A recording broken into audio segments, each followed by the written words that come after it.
I'll try this again, Jerry. Let's roll. Quite the yawn. Yeah, I've just been a lazy piece of shit all day. It's been great.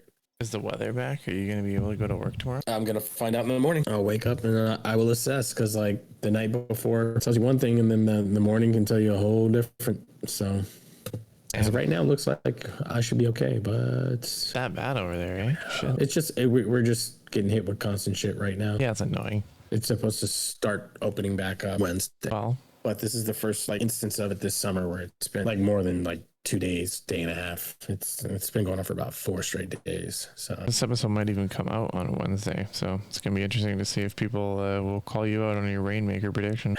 We have 2 divisions left, Jerry, before we go on to our wonderful betting preview that we've promised the people in the mock draft episode and potentially now the auction episode. Where and when, well, I know where we're going to start. We're obviously going to start in the West first. You mentioned in our first take that you're actually excited about your football team. Is that correct, sir? Yeah. I mean, minimal, realistic expectations, steps in the right direction type thing. What was the over-under, he said? 5.5. Betting D-Gens hit Jerry up? Don't. Welcome. That's my heart speaking. Welcome to another episode of the Armchair Fanatics football podcast, kids. Cory Roussel, Jerry Rodriguez, your co-host for the evening. We are rounding out the NFC. We're going to the West, and then we're going to the East, and hopefully we keep it civil during the time. We probably will. We both hate the Eagles more than anything combined. So I'm pretty sure that will always bring us together, as it normally does. Yeah. Normally does. Jerry, I'm going to go ahead and say it. Other than the AFC West, which you weren't really sharing in this opinion, the NFC West is fucking dog shit too. Like, it's just a boring pile of garb. Like, it's a car accident. It's just this fiery wreck, and you know that you want to watch, but probably nothing of value is going to happen from spending the time on watching it. And you're still gonna watch anyway. It's a guilty pleasure. Those are the Thursday night games that I don't watch, though, which is a trick because I never watch any Thursday night football games. But especially the NFC West Thursday night games, those are fucking brutal. I love how they own that night. God, like, just fuck that division. Fuck that division. Jerry, you said in our last episode you didn't even want to mention their name, actually, which is pretty fucking funny. Pretty fucking funny. They were actually last place in the NFC West, which is fucking even more hilarious. By the way, again, this episode is probably coming out on Wednesday, if not Thursday. So people are probably wondering, why didn't they open with the headlines of the day? We're not oracles. We're not psychics. I do not know what is going to happen on Tuesday and Wednesday. So when you're listening to this on Wednesday, that is a reason for it. The NFC East, West, San Francisco 49ers, 6-11. The quarterbackless Los Angeles Rams and the Seattle Seahawks were tied last year, 10-7. And the Arizona Cardinals, paltry 8-9. Jerry, what is your prognostications for the National Football Conference's West Division in 2025? Did I like Kyren Williams? I think he's gonna be a great running back this year. I am finally on board. Wow. Wow. Welcome to the train 1 year late, motherfucker. That's okay. I mean, I can admit that.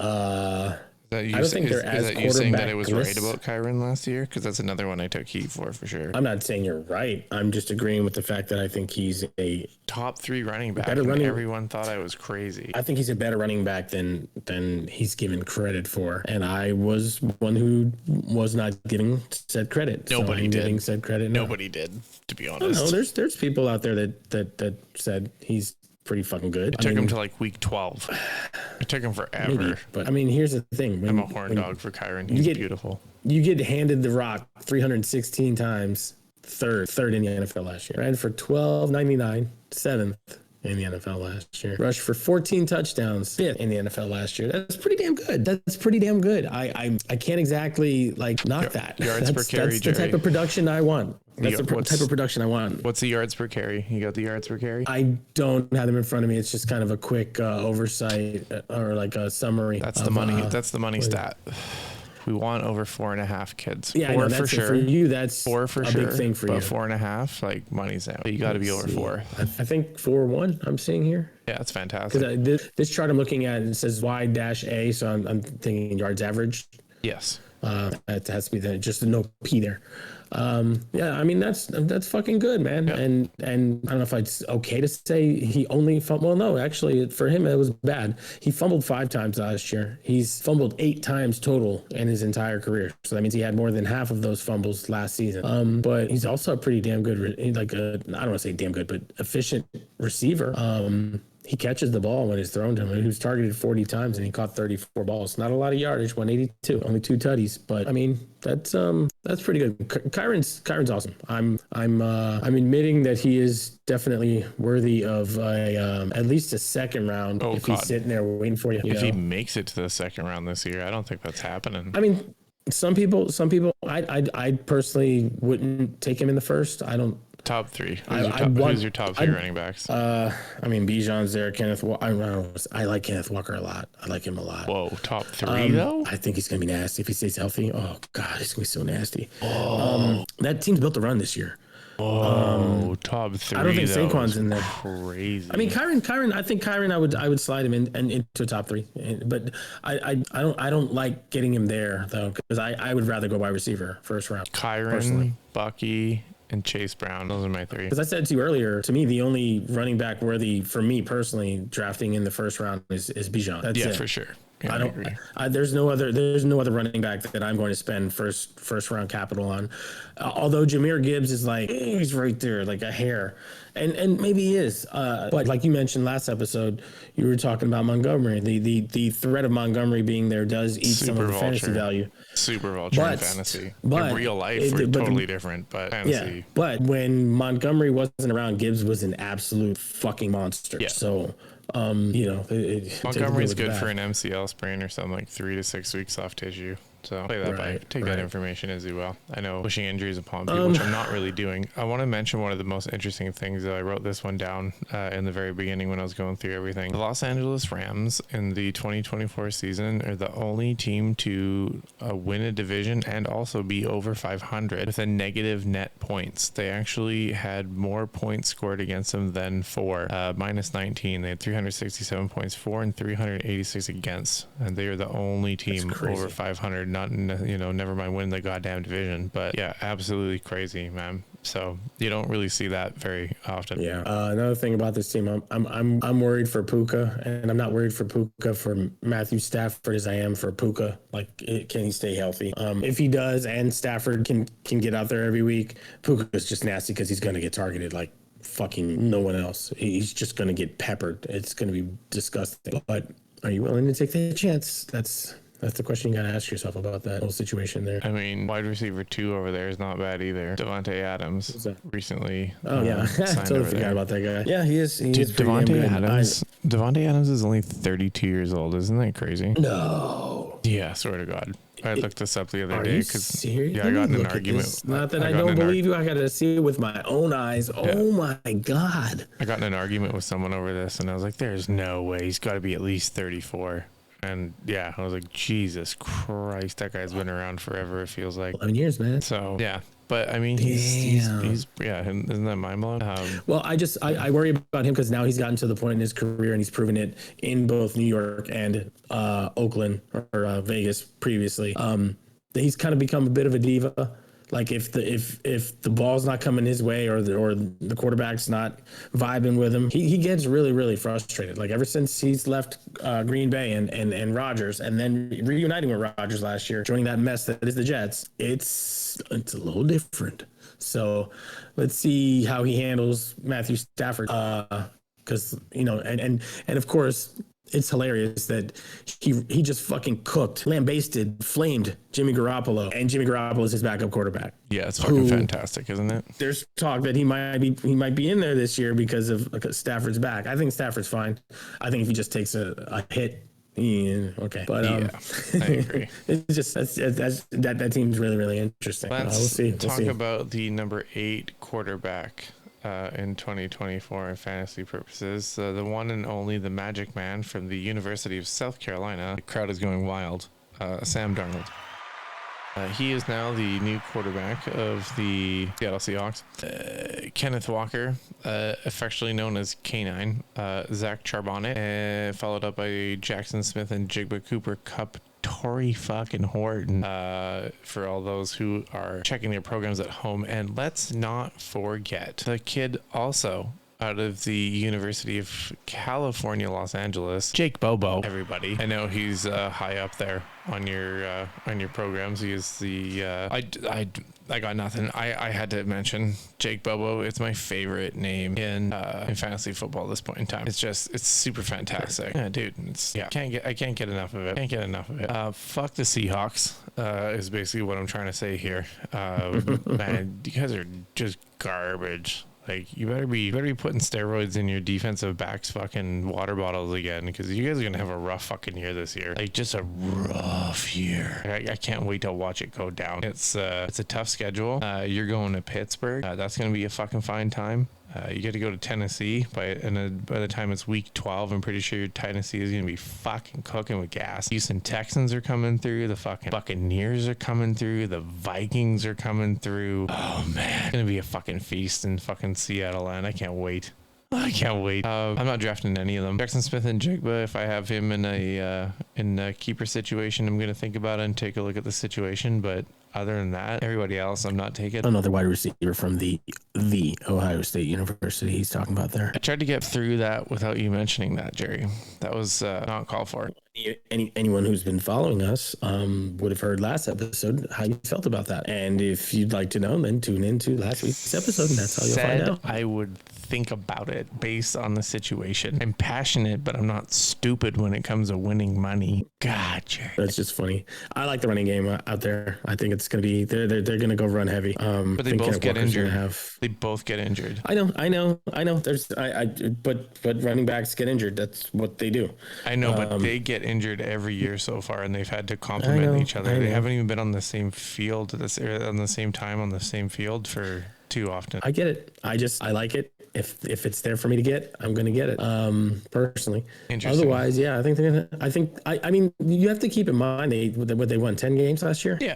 There really wasn't a lot of change outside of two key positions, and I don't see how they're really much of a downgrade or an upgrade. Geno Smith leaving, Sam Darnold coming in. I don't know. That seems like a wash to me. Lateral move. Right. And then losing DK. Okay. Jason ascending to be essentially the number one. Cooper Kupp, anybody? I know, but he falls into in my eyes, he falls into the same category as these running backs do, where he just can't stay healthy. I love the talent. I love one of the purest, nastiest route running motherfuckers out there, the great white hope, all those things. But he's been having a lot of issues, man. So I want to see him healthy. I'm a fan of his. I like Cooper Kupp a lot. I'd like him to go out there and just ball out and then play against the Rams twice and just DX chop him after a fucking touchdown. I don't know. Wow. But I just think this team is not going to fall off by much. You think they're going to absolutely suck, and I understand you hate them. With a passion. I don't think there's going to be a huge drop off with them. I just think the philosophy is going to be different. McDonald's more of a defensive minded coach, definitely going to try and win ugly. And part of winning ugly is running the shit out of the ball. So I don't know. We'll see. I think there's some fantasy value to be had here. Interesting. Arizona Cardinals kid hit him. Marvin Harrison. He's gonna have a good year, man. Everybody hates him because they spent a first round pick on him last year and he didn't do anything. I don't know. I mean, you wasn't the worst. Love James Conner. Let's just get this out of the way.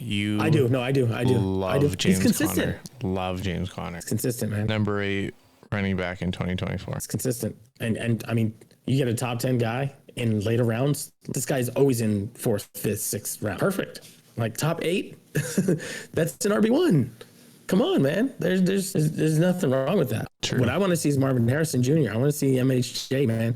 116 targets, only 62 receptions. That's not great, but you got to think that's going to get a little better. 885 yards, 8 touchdowns. Everybody hated on him because they spent such high draft value on him. First round, second round, thinking these rookie wide receivers, and yes, he was hyped and all that stuff, and I get that. But it's just it's risky, and you're on the wrong side of it. But he's gonna fucking go off. He's gonna have a good season, man. Supposedly he's gotten like 10, 15 pounds stronger, bigger, or something like that. Of course, they always do when they get older, for sure. Who his fucking dad is? Yeah. and why he was projected and scouted and measured as one of the most impressive wide receiving prospects ever. Yeah, but separate from all the prospect stuff, he proved it though. He definitely proved that he can have real-time chemistry with a guy who can't even see over the offensive line. Imagine if he had like a guy who could really gun him the ball. So oh the my problem, God. Once Kyler's gone, ooh. The problem that happens here is that everyone's looking for a minimum of like 10 points from him, and you didn't ever get that. You either got 0.9 or you got 27, or you got 14.9 or you got 4.6, or you got 3.6 and then you got 0, or you got 3.6 and then you got 20, and then you got 2.4. You know, like it's just this ping pong of like really, really shit, right? And then just an unbelievable performance. So there is going to be some consistency that's going to return there. He gets a lion's share of the targets. It's a thing. He's definitely him and Trey really, McBride really are going to have receiver. good seasons. I agree. Him and Trey McBride on the outside. And if you are a James Conner fan like me, do yourself a favor and make sure you get Trey Benson. It's important because Conner misses time every year. You know, whether it be a soft tissue or maybe just like a bruised knee or contusion or something like that. Like the guy fucking runs hard. And sometimes he just gets so banged up he's got to miss a game or two. So if that running game is doing the damn thing and he's producing, the guy behind him, Trey Benson, should do the same thing. Even DeMarcado was really good last year, and Michael Carter. Yeah, had a couple good games. You're right. So you're right about that.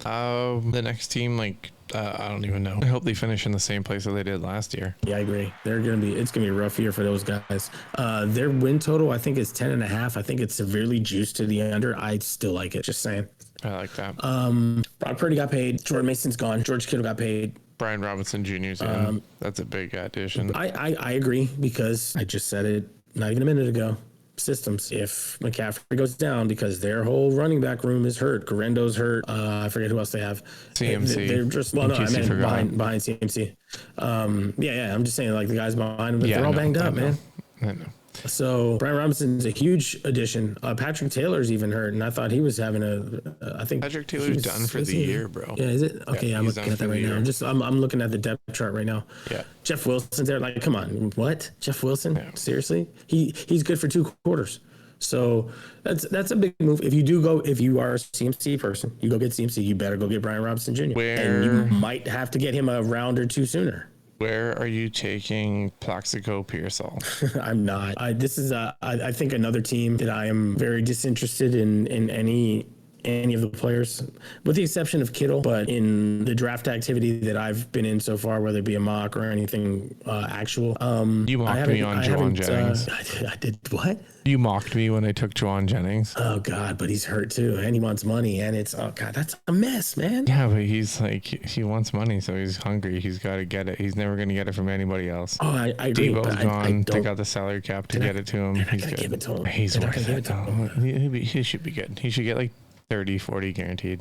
Oh, yeah, I don't know. I don't know what's going to happen with that. This team is in a lot of trouble because they lost a lot of key pieces on that defense. So it's going to be very interesting to see how this whole thing rolls out for them. God, I also hate the Niners. I just hate the whole division. Well, I mean, yeah, for sure. But the Niners have hated from day one. So yeah, I've always disliked them too. Just that was the choice. The Joe Montana days when the Giants were playing them in the NFC championships. Yeah, that was the choice in my time. It was either there was the 2 games that they showed all the time on TV. It was either the Dallas Cowboys or the San Francisco 49ers. And my dad's friend was a 49ers fan. He was kind of a douchebag. I chose the Dallas Cowboys. And obviously because they were just loud and annoying and just like in your face about shitting on everybody. It was fantastic. So go Cowboys. That's the segue. Jerry. I guess we should do the music. I'm gonna have to pour some. Probably need to pour some. Oh boy. Well, here we go. I'm concerned about this year. I'm super concerned because you've always been the laughing stock of the division, but it might be our turn this year again. I mean, we already have been like of just the league forever, but I honestly, and no word of an exaggeration, think we're going to finish last in the NFC East this year. How many games do you think you win? 5. Ooh, good Lord. Damn. Let me look at this schedule really quick. Not good. It's not good at Let me all. let me just agree with you and just spread my hatred. You're gonna love this because this is sobering, and you're probably gonna agree with me. It might be you might get 6 for me, but I'm thinking 5. And now I'm you right just around now 6. you just had everybody turn off the pod because now we're breaking down the Dallas Cowboys schedule. But it's Jerry who did it, not me. No, but like looking at it and just kind of agreeing with you more than anything else, allowing that statement you made to influence me very, very heavily, I'm seeing about 6. So Again, very biased opinion here. Very biased. yeah, we'll probably beat the Panthers. We'll probably beat the Cardinals because we're in Dallas. If we were in Arizona, we're losing that game for sure. Take a look at the history on that one. It's fucked up. We always lose in Arizona. It's ridiculous. Yeah, I've kind of known that in the back of my mind for a while. There. It's crazy. Field goals at the last minute, all sorts of shit.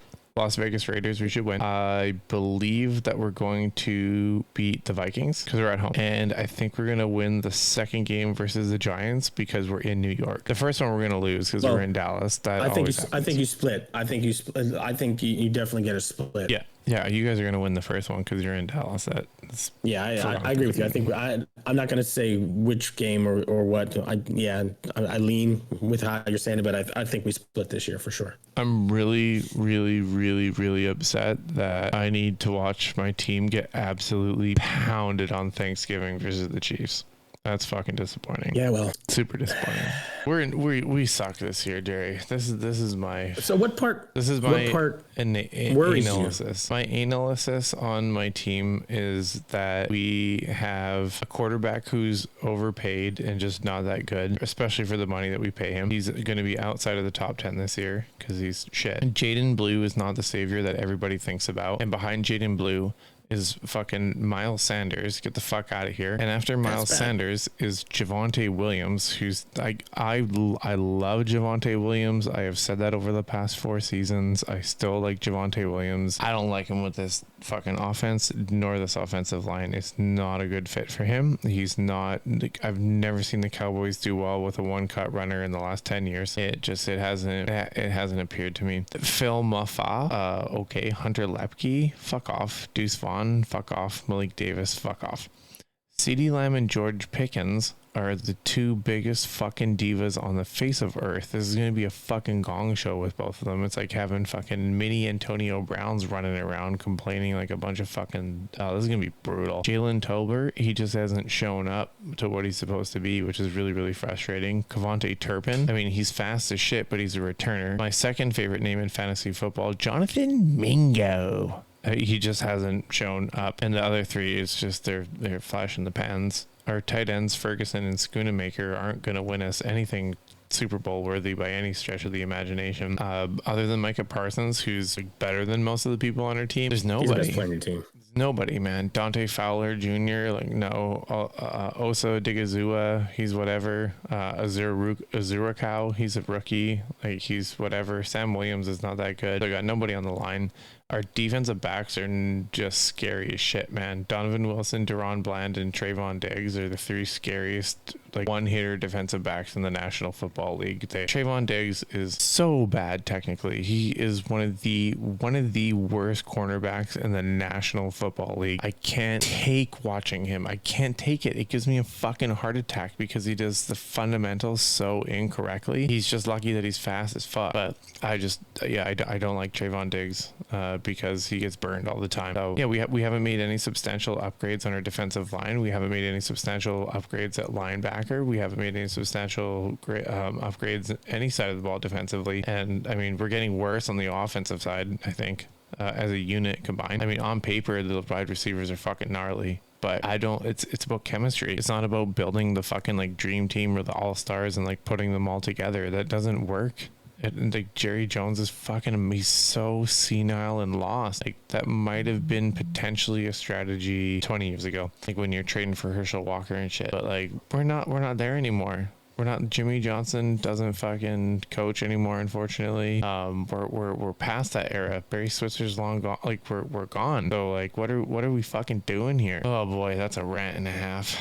I have no faith in my Dallas Cowboys this year whatsoever. It's going to be a tough watch, kid. Last place in the NFC East is my call. I will digress. And what you got to say about your New York Giants, kid? I have so much little itty bitty optimism for them just because they look like they're having fun out there. I know it's preseason. I don't read into it, but I do read into body language. I do read into just like, I hate to sound like a fucking hippie right now, but the energy of the team, like you can just see it, like their aura or whatever. Like you can just kind of see they're actually enjoying it a little bit. Their heads are held up a little more. Jackson Dart could quite possibly be the right guy for this team. We'll see once he plays against some real competition, not preseason competition. But what I have seen from that young man is he's not scared to be out there. The moment's not too big for him. He's really gone out there. Like when he got knocked on the head, when he got taken down, and they threw him in the tent to check him out for a concussion. He's like, hurry up. Like they showed the video, like he's waving him down, trying to get him into the tent. Like he wants to get back out there. So he's showing some enthusiasm, and he's showing that he wants to be the guy, and I appreciate that. So I'm really excited about that. Hopefully we got this one right. That defense is gonna be nasty. That front four is gonna be nasty. I'm excited to see a good Giants defense for a change.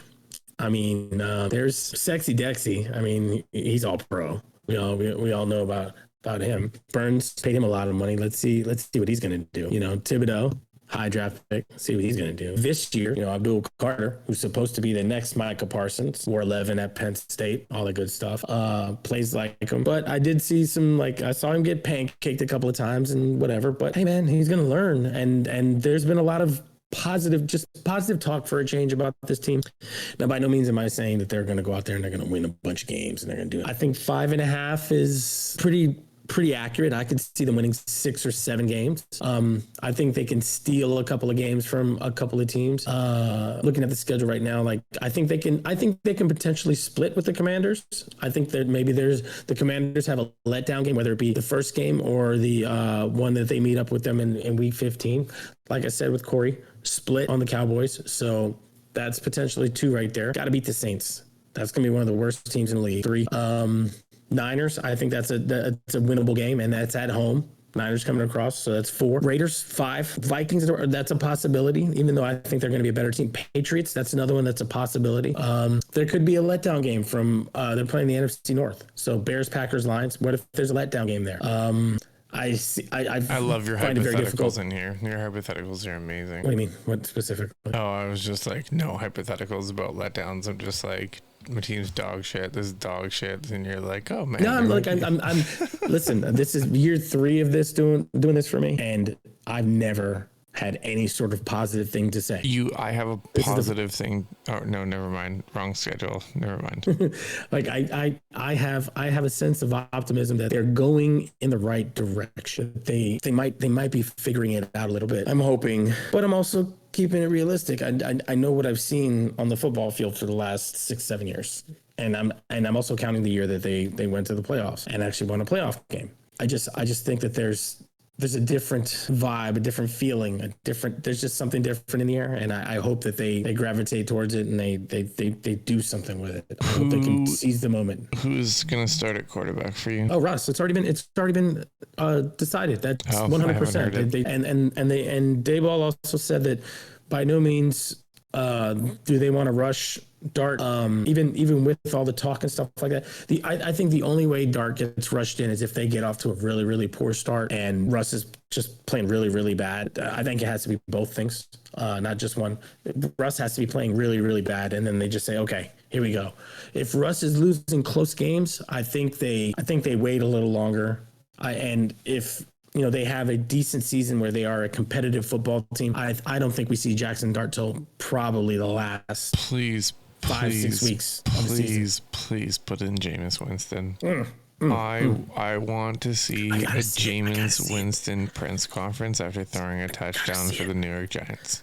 I just want to see it. Right? Did you see the clip of Dart giving him the W? Yes, and then him pretending to. Yes. Yeah, he gave man.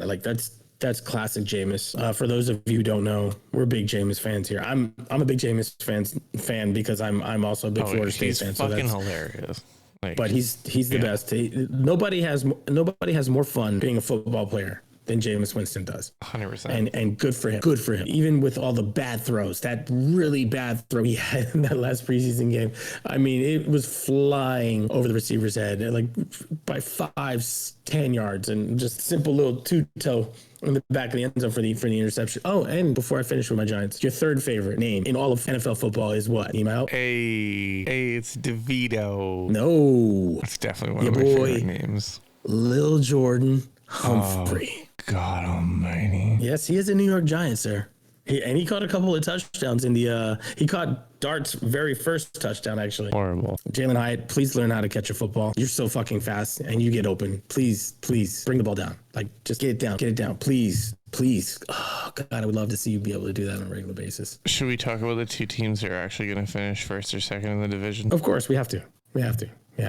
But we had to get our stuff off our chest. I mean, no, for sure. We're just gonna breeze through these guys. I mean, everybody knows what we're gonna talk about with each team and who we're gonna talk about. We're just gonna give our opinions and then we're gonna keep it moving.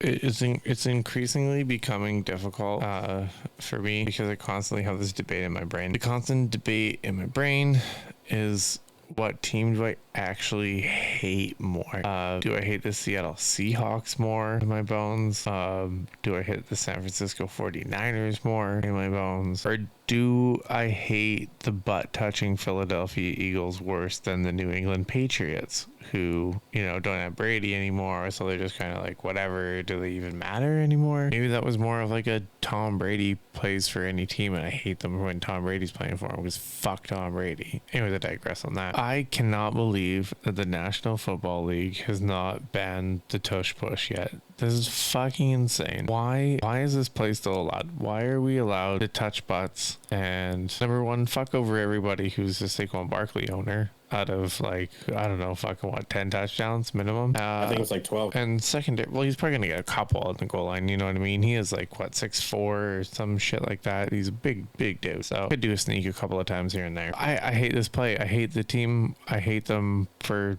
running it all. I just hate them for it. It's completely ridiculous. They shouldn't be allowed to run it. It shouldn't be a play in football. And fuck the Philadelphia Eagles for using that play. They're a bunch of clowns, and I hate their organization so much. Their fans are just fucking trash bags. Like, talk about nonstop every single time. Like, you ask them what team you cheer for, and then why is it always in my brain like, oh, I'm not surprised? It's generally because that person is fucking thick as shit. Like, just, she's thick, boy. Or if they ever ask for a glass of good old fashioned ice cold H2O, they don't say water, they say wooder. Wooder? Can I have some wooder? Wooder. You got some wooder? I ask myself all the time. So I hate everything about the Dallas Cowboys. That's just fine. Everything. Yeah. Team, fans, all that shit. I do too. Me too. That's fine. I hate the Philly fans. Maybe a little bit worse. I don't hate the team on the same level. I dislike the fuck out of them. I cannot stand them. But their fans, oh boy. And it's also because I do have some family from Philly. And as a Giants fan, there's going to be some back and forth, and they are older than me. They're like uncles and stuff. I do have some cousins as well, but man, they would just give me the business, and they've been giving me the business, and it sucks because I really don't have anything anymore for it. So it's like I just have to hear it, and they drive me fucking nuts. But this team has a lot of really good pieces to it, though. And for those of you out there that thinks that Saquon Barkley is going to do anything remotely close to what he did last year, you're out of your fucking minds. Now, by no means am I saying that he's not worthy of first round. I don't want him in the first round, but if you do, that's okay. Yeah, I agree with that. I'm not hating on anybody who wants to try again. But, man, you better know what you're getting yourself into, because he's not going to do that again. And what are the, I wish I could somehow pull it up quickly. This is where preparation would probably suit us a lot better, but fuck it. I'd like to see the statistics to every running back that ever ran like a 2,000-yard season or something just phenomenal like that. I'd like to see their stats the following year. And I guarantee you more times than not, they weren't even anywhere in that stratosphere. They may have even had a down year. And let's not forget, as much as I am a Saquon fan, and I am still a Saquon fan, he's one of my favorite football players. I was happy the Giants drafted him. I was upset that they ruined him, but good for him. Nonetheless, he does have an injury history. And I'm not saying, but I'm saying it could happen. And then suddenly, what do they resort to? Will Shipley? Like, Will Shipley's no fucking bum, but he ain't Saquon Barkley. More like a Darren Sproles type, if anything. I like A.J. Brown. I think he's going to have a good year. Skinny Batman, fan of the show, or we're a fan of his work here on the show. I think he's gonna have a good year. Down on Skinny Batman this year for me. I'm down on him. Are you? Yeah. I think he's gonna. I mean, I don't know. Let me pull up his numbers real quick. I just hate Philadelphia so much this year that I'm just being so blind. I'm not even drafting them anymore. I'm over them. I've had totally A.J. understandable. Brown last couple of years. It's been all right. He was injured for a good good party last year too, which was frustrating. That really cost me in a couple leagues. So 68 receptions, 833 for 8 touchdowns. That's not bad. That's a decent wide receiver too. If you're looking for a wide receiver too. True. You know, he was good. And he did good. And all indications point to the Eagles potentially wanting to throw the ball a little more this year. That's what some reports I've read are saying. So take that as you may. But yeah, exactly. I agree. I think that since they are the defending Super Bowl champions, they're going to have that mentality of, we're the hunted now. And I think they're going to play smart because they know they're in a very easily winnable division. And I think they're going to take less risks with certain things. And when they find themselves in a position comfortably, playoff position, whatever it may be, guys are going to sit and things like that. And for fantasy players, that's not good. That's not something we want to have happen at the end of the season. So, let's see what happens with all that. I just buyer beware, but this is a very potent offense, and if you can get some of these players, I highly recommend it. Fuck Philadelphia. I am huge on the Washington come buckets. Yeah, I'd take everybody. I'd take Jaden Daniels. I'd take this new kid, Ja'Cory Merritt. They definitely got Brian Robinson Jr. out of the fold like we talked about in our last episode.